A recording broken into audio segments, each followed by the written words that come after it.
Maraming salamat po sa ating kababayan na nag-volunteer na mag-shovel sa ating harapan ng bahay. Kasi madulas po, malamig. Salamat kabayan. Sana pagpalain ka pa ng marami. Malamig po ngayon sa labas, nasa -20. Ang kabayan, no? Sipag. Ganyan po yung mga tunay na pinagpala ng Canada. Sobrang lamig guys. Yan. Pakawain natin guys. Yan.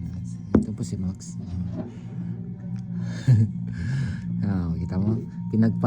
Pinagpalang masaya, di ba? Ganyan tayo eh. Ganyan tayo. Ganyan yung mga anak ng Lord. Pinagpapalang masaya. Ha?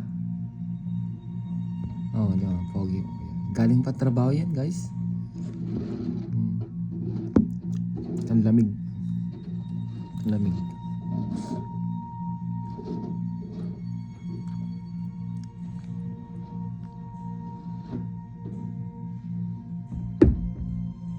Mag-aasin na siya. Yan yung lagay ng asinan namin. Pangtunaw sa snow. Pero ngayon hindi pa matutunaw yung snow kasi sobrang lamig.